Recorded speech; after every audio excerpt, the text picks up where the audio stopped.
galera, tudo bem com vocês? Pessoal, hoje nós vamos dar continuidade aqui na nossa apostila de ondas da tecnologia, abordando o nosso tema 3, onde o nosso tema principal aqui são as observações astronômicas e terrestres.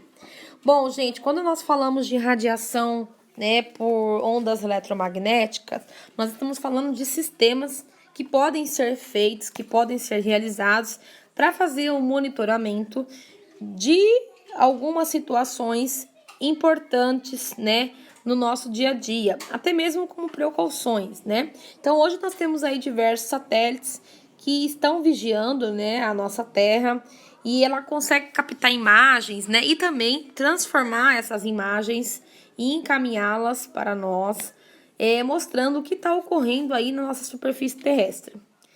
Além das nossas observações astronômicas, né, nós também temos aí essas ondas eletromagnéticas, aonde elas também trabalham a nosso favor aqui no nosso meio, né, de forma terrestre. Então, automaticamente, quando nós falamos de um processo astronômico, a primeira coisa que nós temos que compreender que automaticamente a velocidade da luz, ela vai ser um fator muito importante, aonde ela vai fazer com que o meu tempo ele seja um pouco diferente. Então nós precisamos sempre calcular qualquer movimento, qualquer situação que esteja aí, né, fora da Terra aí, que esteja no universo aí, sofrendo um processo gravitacional também variável. Nós vamos utilizar uma constante, né, de velocidade aí da luz de ano-luz. Então, o ano-luz é uma unidade de medida de distância que representa aí essa mudança, esse movimento no vácuo, que era equivalente aí 9,5 vezes 10 elevado a 12 quilômetros. Todos esses processos, eles acabam interagindo e trazendo aí, gente, mudanças, né, para o nosso meio. Então, automaticamente, o Sol, por exemplo, ele está a cerca de 8 minutos da luz da Terra. Isso significa que a luz solar leva 8 minutos para chegar até nós. Caso o Sol, né, apagasse ou sumisse de repente, só perceberíamos sua ausência depois de 8 minutos. Antes disso, poderíamos olhar o céu e ver ainda esse astro brilhando. Então, a gente consegue ter essa noção, essa visão de acordo com os cálculos, né, da velocidade da luz, que representa aí essa constante, né, de 9,5 vezes 10 elevado a 12. Então, a maioria dos corpos celestes, gente, eles estão distantes, né, de si. Por exemplo, a estrela alfa do Centauro está mais próxima da Terra depois do Sol e está a cerca de 4 anos-luz de nós. Já a estrela gigante, por exemplo, né, a vermelha, ela se encontra a 65 bilhões de anos da luz da Terra. Isso significa que quando observarmos, estamos vendo, na verdade, a luz emitida por ela.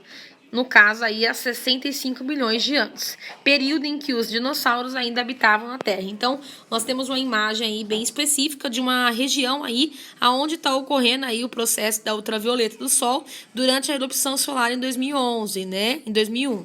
Essa erupção solar, ela interfere no funcionamento da parte dos satélites e da comunicação. Então, qualquer evento que venha a ocorrer, né, dentro desse processo astronômico, né, desse sistema do universo, automaticamente ele vai acabar prejudicando aí a nossa comunicação. Então, todos os satélites que estão ao redor da Terra, se ocorrer algum fenômeno aí de movimento, né, diferenciado, ele pode comprometer aí a nossa telecomunicação e as imagens que são monitoradas.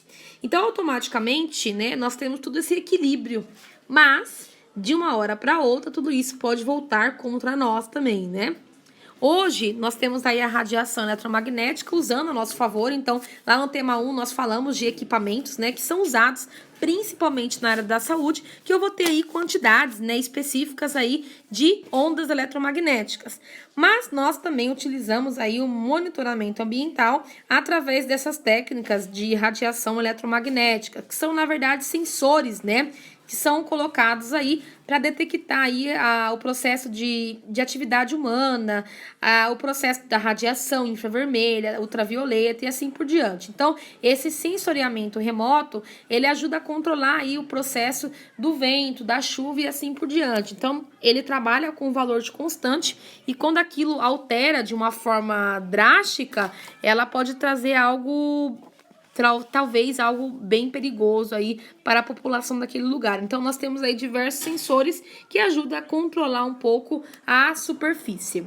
Nós temos também na imagem aí, gente, algumas figuras com alguns anos, né, que está relacionada aí, gente, à nossa camada de ozônio. Então, de acordo com que nós, seres humanos, estamos maltratando, né, prejudicando o meio ambiente, automaticamente esse sistema ambiental, ele também vai trazendo funções, né, que vai trazer aí malefícios para nós mesmos. Então, tudo que nós fazemos e retiramos do meio ambiente, não fazemos a seu processo aí de substituição, ela vai ser algo vai ser uma ferramenta negativa e que vai trazer danos aí para a população que vive em determinadas regiões. Então, automaticamente, o índice de poluentes, né, de sistemas químicos que estão sendo usados, estão sendo liberados para a atmosfera, está tendo o processo aí de aquecimento, né? Então, tudo isso acaba ajudando. Então, a contaminação da água, né, algumas áreas agrícolas que estão sendo aí, né, corrompidas, áreas costeiras, né, automaticamente o desmatamento. Então, com isso vai tendo uma mudança na biodiversidade e também trazendo um processo de doenças. Então, conseguimos perceber que o buraco na camada de ozônio, ele tende a aumentar, né? Então, de 1980, nós temos a imagem de 1990, depois 2000 e depois 2015. Então, o buraco, ele está cada vez mais aumentando devido a nossas ações, né, que nós fazemos no nosso dia a dia. E aí, para ter uma noção desse processo ambiental, vamos falar da questão do desmatamento, né, das queimadas. Então, no mapa que nós temos aí na página 19, ele mostra aí uma bolinha vermelha aonde tem o valor, né, da quantidade de queimadas que ocorreu nessas regiões. Esses dados, gente, eles foram mapeados em 9 de setembro de 2019. Então, são dados aí recentes, tá?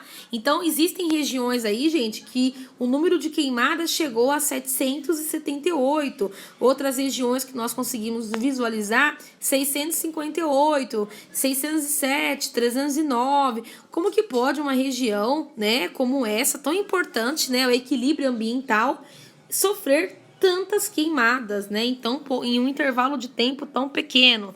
Então, em 9 de setembro de 2019 foi registrado esses dados, né?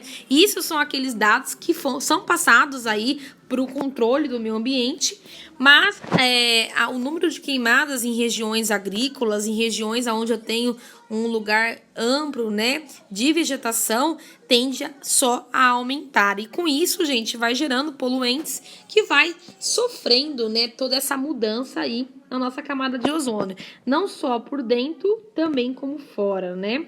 E aí nós temos uma imagem A e B, ele é muito impactante, né? É uma imagem de um satélite na região do Rio Peixoto de Azevedo, tá? Aonde ele tem uma representação aí da imagem A, que foi tirada em 1992, e essa imagem B, que foi tirada em 2006.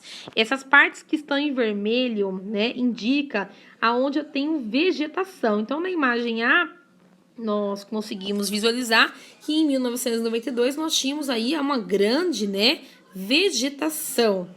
Porém, infelizmente, né, é muito triste visualizar esse tipo de coisa na imagem B em 2006, hein?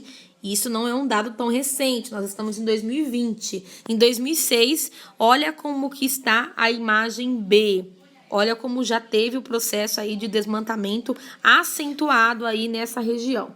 Então, de acordo com o que vai passando o tempo, vai aumentando aí, gente, o desmatamento nessas regiões. E aí, falando dos aparelhos, né, gente, os aparelhos que são movidos aí por radiação eletromagnética, nós utilizamos eles ao nosso favor. Então, para tentar impedir algum desastre, algo que venha prejudicar alguma população que vive em alguma região onde as tempestades ou algum tipo de movimento, né, físico acaba prejudicando. Então, nós temos aí alguns aparelhos sonares, né, radares e lidares que ajudam e acabam impedindo, né, esse processo de como que eu posso dizer, né? Um processo onde ele acaba impedindo que as pessoas que vivem em alguma região que vai sofrer aí algum impacto ambiental venha a correr um risco de vida. Então, normalmente nessas regiões são colocados esses aparelhos e quando eles acabam, né,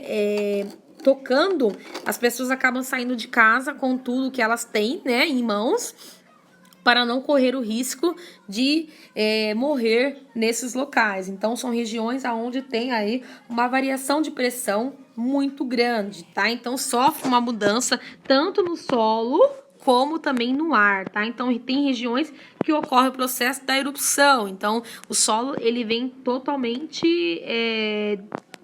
machucado e alterado, né? Então, o seu relevo acaba sofrendo aí mudanças de estrutura, né? Então, o terreno ele pode sofrer aí algumas instalações específicas. Então, ele pode tanto aumentar ou também diminuir. E existem algumas regiões que acabam sofrendo aí com o processo dos ventos, né? Que acaba trazendo também uma grande perda para as pessoas que habitam aí nessas regiões. E também um outro aparelho muito importante, que também é movido aí através de ondas eletromagnéticas, são os GPS, né? Hoje os GPS nós encontramos eles nos celulares, né? Em vários tipos aí de sistemas eletrônicos, aonde nós conseguimos transmitir os nossos dados de localização onde nós estamos e colocamos o endereço para onde desejamos ir e ele consegue traçar uma rota através dessas ondas eletromagnéticas. E alguns GPS, né, eles conseguem dar em tempo real aí, caso tenha algum acidente ou algo que venha aí ser prejudicial para a sua viagem. Porque as ondas eletromagnéticas, elas trabalham em tempo real, então elas encaminham esse comando através desses aparelhos e ela consegue, em frações de segundo, monitorar uma região aonde talvez esteja aí com alguma dificuldade de movimento, de passagem, tá bom? Então, hoje, praticamente, as pessoas utilizam muito esse tipo de aparelho para ter o seu movimento aí com facilidade e ganhar tempo, né? Então, normalmente, o GPS é o cálculo de rota no trânsito. Essa tecnologia também é muito útil para o cientista, além de determinar aí a posição da natureza em relação a alguns tipos de situações desagradáveis que pode se encontrar aí no meio da sua trajetória, né? E também temos alguns aparelhos aí, como mostra a imagem, aonde eles captam. Então, normalmente, esses aparelhos sonares, radares, linares, eles trabalham aí no processo meteorológico, onde eles conseguem captar aí, gente, em regiões ou algum tipo de furacão ou algum tipo de erupção que vai trazer dano à população local. Então, através disso, são colocados aí, encaminhados imagens de satélites, onde eles conseguem captar um movimento de ondas, né? Então, nós temos um radar chamado Doppler, né? Que foi elaborado aí pelo químico e físico Joseph Doppler, né, que foi conhecido como efeito Doppler, aonde ele conseguiu fazer com que houvesse como calcular a velocidade de propagação da onda. Então, para cada sistema, né, eu tinha um processo de afastamento e de aproximação. Então, de acordo com esses dois grupos de aproximação e de afastamento, era possível compreender aí o deslocamento, né, de alguns sistemas, né, de chuva, de vento e assim por diante. Tá bom, galera? E na página 22, nós temos as nossas atividades. Então, caso vocês tenham alguma dúvida, tá? Nós teremos a nossa próxima videoaula, nossa próxima videoconferência semana que vem. E aí vamos estar abordando um pouco mais sobre esse conteúdo tão importante, né? Então, essa apostila praticamente ela abordou todos os meios, né, tecnológicos que são monitorados, que são usados aí essa radiação tão perigosa, né, essas radiações eletromagnéticas ao nosso favor. Então, tanto na área da saúde, como na área da comunicação, como telégrafo, como também na área astronômica e terrestre. Então, de um modo geral, foi convertida essa radiação ao nosso favor, né? Trabalhar ao nosso favor, né? Mesmo que nós, seres humanos, né, de forma geral, acabamos, de certa forma, né, não ajudando tanto o meio ambiente como ele deveria, né, ser ajudado, né? É como se fosse uma troca, né? Infelizmente, isso não acontece. A gente acaba retirando além, né, e do que nós conseguimos devolver para ele. Tá bom, galera? Então, até a nossa próxima aula. Tchau, gente!